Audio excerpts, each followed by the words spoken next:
বন্দ্যোপাধ্যায়ের হাত ধরে সর্বস্তরের মানুষের স্বার্থে যে উন্নয়ন চলছে সেই উন্নয়নের ধারাকে অব্যাহত রাখতে এবং এই দুই অঞ্চলের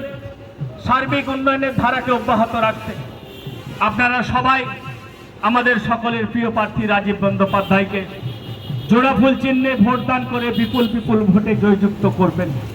এবং আমাদের জননেত্রী তথা প্রিয় নেত্রী মমতা বন্দ্যোপাধ্যায়কে চতুর্থবারের জন্য মুখ্যমন্ত্রীর আসনে আসীন করবেন এই আবেদন নিয়ে আপনাদের কাছে আমরা হাজির হয়েছি। আমরা কথার সঙ্গে কাজে বিশ্বাসী ডেবরা ব্লক তৃণমূল কংগ্রেসের প্রত্যেকটি নেতৃত্ব। আমাদের মাঝে একাধারে যেমন ডেবরার অভিভাবক আমাদের প্রদীপ কর রয়েছে, তেমনি সংখ্যালঘু সেলের সভাপতি হুমায়ুন কবির থেকে শুরু করে চেয়ারম্যান মেহমুদ আলী থেকে শুরু করে 10-এর 1 অঞ্চলের সম্মানীয় সভাপতি আমাদের গোবিন্দ সাময় আছেন এবং 6 নম্বর অঞ্চল তৃণমূল কংগ্রেসের সম্মানীয় সভাপতি আমাদের বন্দ্যোপাধ্যায়ের হাত ধরে সর্বস্তরের মানুষের স্বার্থে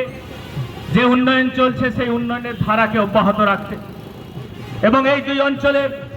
সার্বিক উন্নয়নের ধারাকে অব্যাহত রাখতে আপনারা সবাই আমাদের সকলের প্রিয় প্রার্থী রাজীব বন্দ্যোপাধ্যায়কে জোড়াফুল চিহ্নে ভোটদান করে বিপুল বিপুল ভোটে জয়যুক্ত করবেন এবং আমাদের জননেত্রী তথা প্রিয় নেত্রী মমতা বন্দ্যোপাধ্যায়কে চতুর্থবারের জন্য মুখ্যমন্ত্রীর আসনে আসীন করবেন এই আবেদন নিয়ে আপনাদের কাছে আমরা হাজির হয়েছি। আমরা কথার সঙ্গে কাজে বিশ্বাসী ডেবরা ব্লক তৃণমূল কংগ্রেসের প্রত্যেকটি নেতৃত্ব। আমাদের মাঝে একাধারে যেমন ডেবরার অভিভাবক আমাদের প্রদীপ কর রয়েছে, তেমনি সংখ্যালঘু সেলের সভাপতি হুমায়ুন কবির থেকে শুরু করে চেয়ারম্যান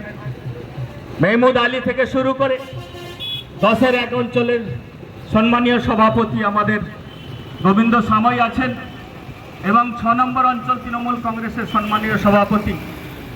আমাদের